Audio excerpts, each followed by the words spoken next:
नमस्कार दोस्तों, साइंस के इस चैनल में आप सभी का स्वागत है। और हम एनसीईआरटी की बुक पर आधारित आज जो चैप्टर है साउंड ध्वनि, उसके कुछ क्वेश्चन लेकर आए हैं। उनके बारे में हम अध्ययन करेंगे। क्वेश्चनों के माध्यम से हम धीरे धीरे एनसीईआरटी के सभी चैप्टरों का अध्ययन है वो करेंगे। तो आज का जो हमारा पहला क्वेश्चन है वो है कि समुद्र की गहराई मापने की इकाई क्या है।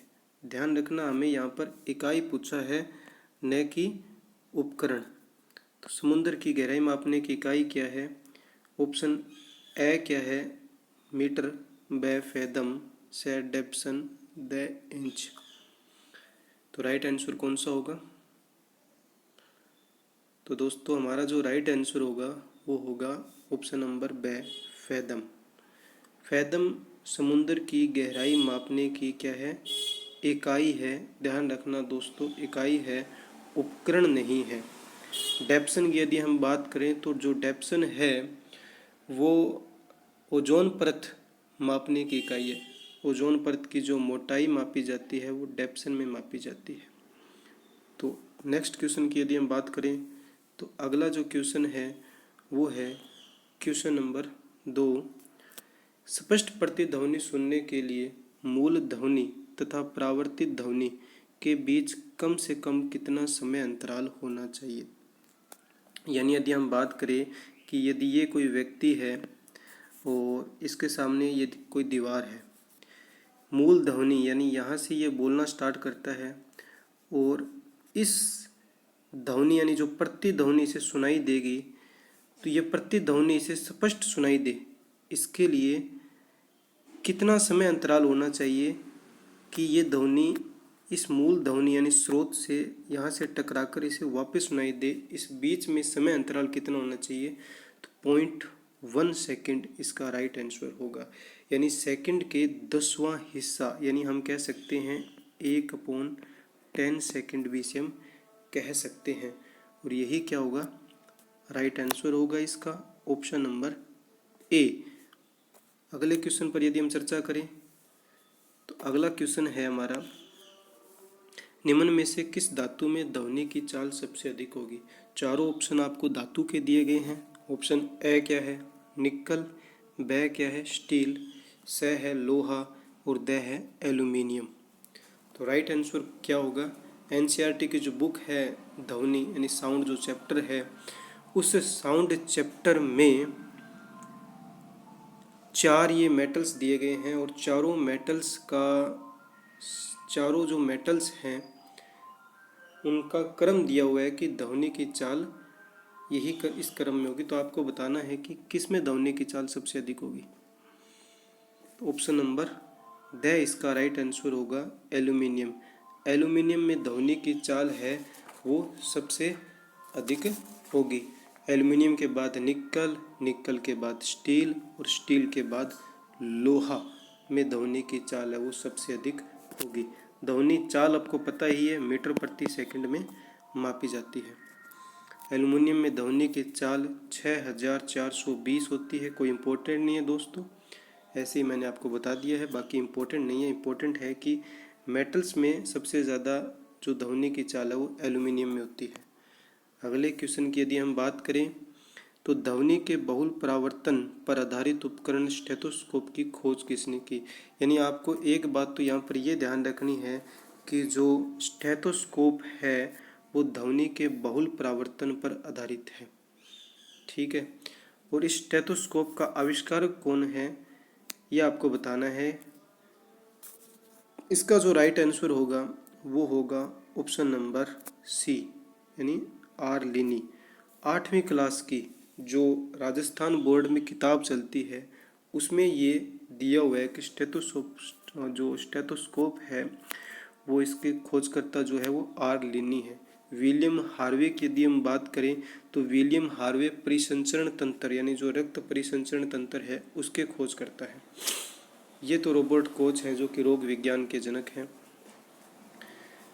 यदि हम बात करें स्टेथोस्कोप की, तो स्टेथोस्कोप आपने वो होता है यानी जिसके द्वारा डॉक्टर आपके हृदय की धड़कन, फेफड़ों की जांच करता है, उसकी ध्वनि सुनता है, वो स्टेथोस्कोप है जो कानों में लगाया जाता है। वो ध्वनि के बहुल परावर्तन पर आधारित उपकरण है और इसकी खोज आर लेनी ने की 8वीं क्लास की बुक में ये दिया हुआ है।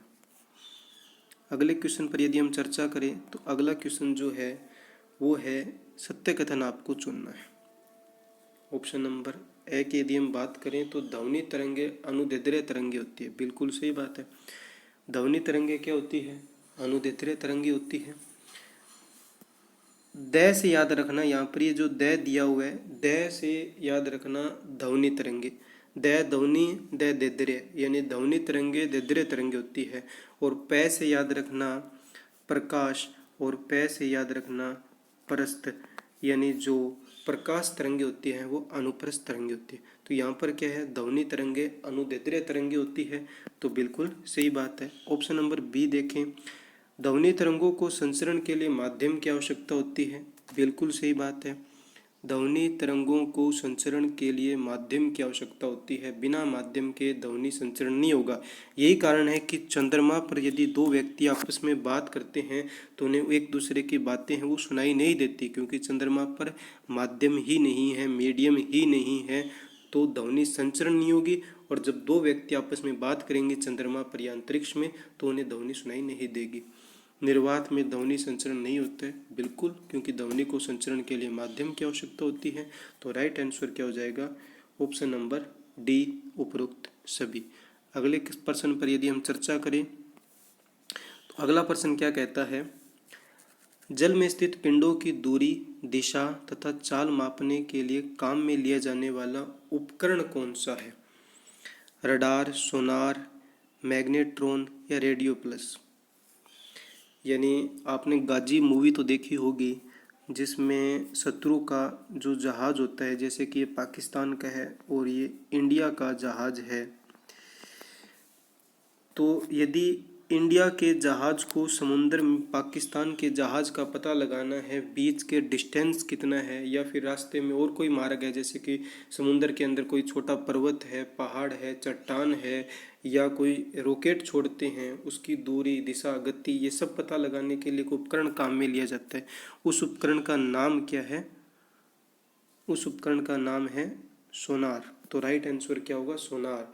यानी जो पनडुब्बियाँ होती है, समुद्र की जो जहाज होती है, उनमें सोनार उपकरण के द्वारा समुद्र में यानी जल में स्थित पिंडों की दूरी, दिशा, चाल मापने के लिए काम में लिया जाने वाला उपकरण है सोनार। सोनार का पूरा नाम क्या है?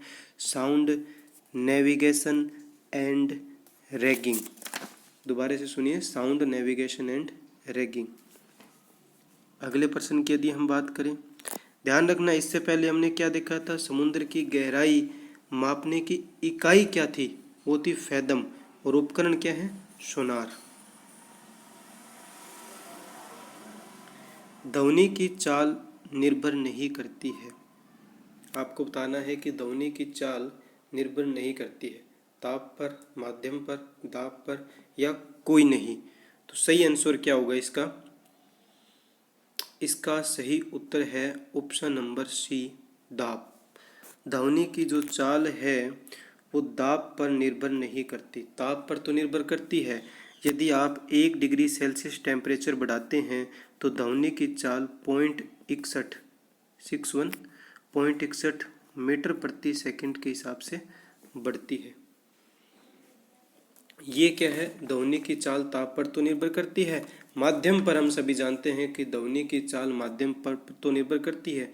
ठोसों में सबसे ज़्यादा, द्रवों में उससे कम, गैसों में सबसे कम, और निर्वात में तो ध्वनि संचरण करती ही नहीं है।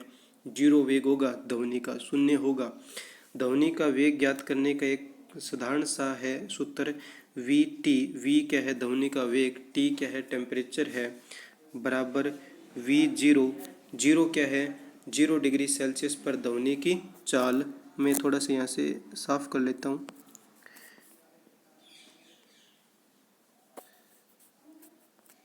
हाँ, तो V0 प्लस 0.61 टी, यानी टी ताप पर यदि आपको ध्वनि का वेग ज्ञात करना है तो आपको जो 0 डिग्री सेल्सियस पर ध्वनि का वेग है उसमें आपको ऐड करना है 0.61 इंटू टेम्परेचर, यानी जितने टेम्परेचर पर आपको ध्वनि का वेग ज्ञात करना है। V0 की वैल्यू आप सभी जानते ही हो, 332 या 331 या 330 अलग अलग मिलता है, नॉर्मली 332 मानते हैं, मीटर प्रति सेकंड। अगले क्वेश्चन की यदि हम बात करें तो अगला क्वेश्चन क्या कहता है, रडार के खोजकर्ता कौन है। ये 9th क्लास के एनसीईआरटी बुक में जो रडार टॉपिक है उसमें पहली या दूसरी लाइन ही है उस टॉपिक की कि रडार के आविष्कारक कौन है। तो रडार के जो आविष्कारक हैं वो कौन है, ऑप्शन नंबर ए, टेलर और यंग। यानी रडार के खोजकर्ता कौन है, टेलर और यंग। हाइनरिक हेटर्स की यदि हम बात करें तो इन्होंने रेडियो तरंगों की खोज की। यानी रडार उपकरण में कौन सी तरंगे काम आती है, रेडियो वेव्स काम आती है। रडार उपकरण में रेडियो वेव काम आती है और रेडियो वेव की खोज किसने की थी, हाइनरिक हेटर्स ने। लेकिन रडार जो उपकरण है उसके खोजकर्ता कौन है, टेलर और यंग। अगले क्वेश्चन पर यदि हम चर्चा करें तो रडार का उपयोग तो आप जानते ही हैं, जैसे कि जो इंटरनेशनल बॉर्डर होते हैं, जैसे कि भारत और पाकिस्तान का बॉर्डर है, तो उन जो सीमावर्ती क्षेत्रों में जो आपने एक छतरी टाइप में उपकरण देखा होगा वो रडार होता है, जो कि शत्रुओं की जो हवाई जो एयरफोर्स जो विमान होती है उनका पता लगाता है, या जो भी जैसे कि कोई क्या कहते हैं उसे, शादी वगैरह में काम आता है ना यार, भूल गया, चलो जो भी है, उन जहाज़ों का पता लगाकर उन्हें नष्ट करने का काम करता है रडार उपकरण। एक सोन कितने डेसिबल के बराबर होता है। एक सोन के यदि हम डेसिबल की बात करें तो एक सोन में कितने डेसिबल होते हैं, ऑप्शन है 40, 30, 50 या 100। तो एक सोन लगभग कितने डेसिबल के बराबर होता है, 40 डेसिबल के बराबर होता है। और ये जो आपका इन्वायरमेंट टॉपिक है, चैप्टर है एनसीईआरटी बुक में, उसमें दिया हुआ मिलेगा कि एक सोन 40 डेसिबल के बराबर है वो होता है, और कुछ तो है नहीं इसमें। यदि हम अगले बात करें क्वेश्चन की, तो अगला क्वेश्चन क्या कहता है, वह तरंग जिसमें संपीड़न और विलयन दोनों होते हैं। तो हम सभी जानते हैं कौन सी तरंग होगी, अनुदैर्ध्य तरंग।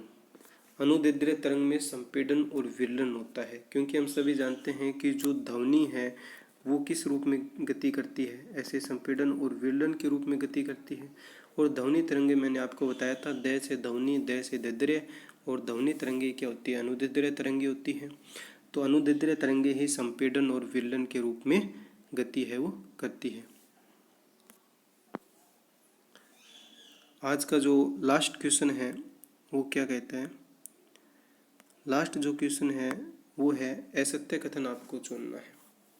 ऑप्शन नंबर ए की यदि हम बात करें, ऑप्शन नंबर ए क्या कहता है, ऑप्शन नंबर ए कहता है कि ध्वनि का वह गुण जिसके आधार पर दो समान तारतम्य तथा समान प्रबलता वाली ध्वनियों में अंतर किया जा सकता है गुणवत्ता कहलाती है। बिल्कुल सही बात है कि जैसे कि आपको गिटार, एक गिटार ले लीजिए और एक पियानो है, उन दोनों के साउंड में डिफरेंस का पता चलता है हमें।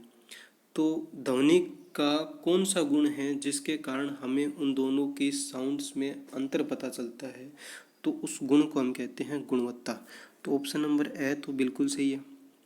बे पर यदि हम चर्चा करें, ध्वनि की प्रबलता कानों की संवेदनशीलता पर भी निर्भर करती है।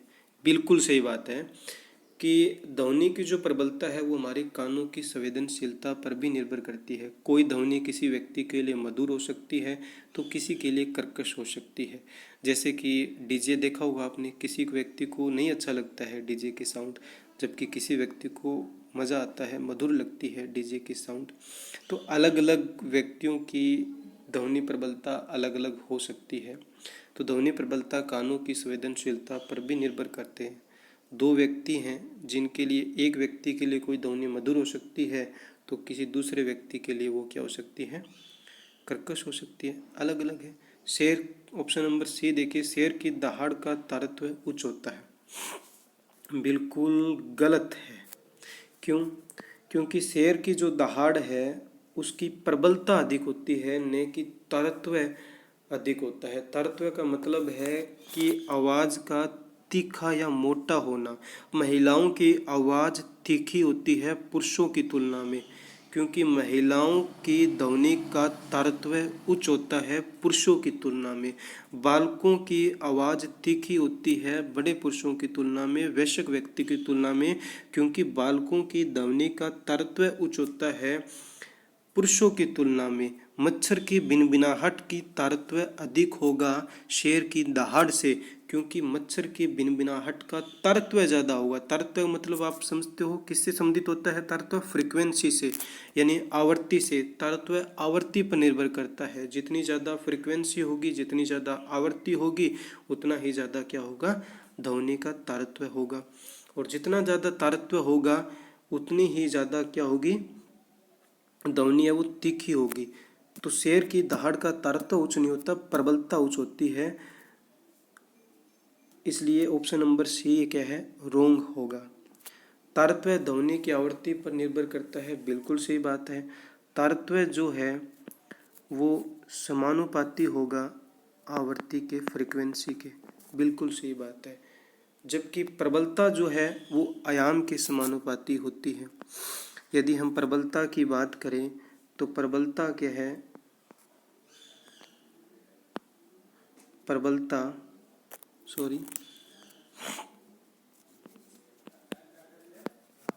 प्रबलता आयाम के समानुपाती होती है। और आयाम की यदि हम बात करें तो आयाम को मापा किस में जाता है? मीटर में। ध्यान रखना, आयाम को मीटर में मापा जाता है। धन्यवाद दोस्तों। मैं आपको एक बात बताना चाहता हूँ कि हम जो प्रश्न लेकर आएंगे वो केवल NCERT की बुक से होंगे। और यदि आपको विश्वास नहीं है तो आप कमेंट बॉक्स में कमेंट करके पूछ लेना कि ये प्रश्न NCERT की कौन से पेज नंबर से लिया गया है। मैं आपको पेज नंबर कमेंट है वो कर दूंगा। तो धन्यवाद दोस्तों। आपको ये वीडियो कैसा लगा कमेंट करके ज़रूर बताना।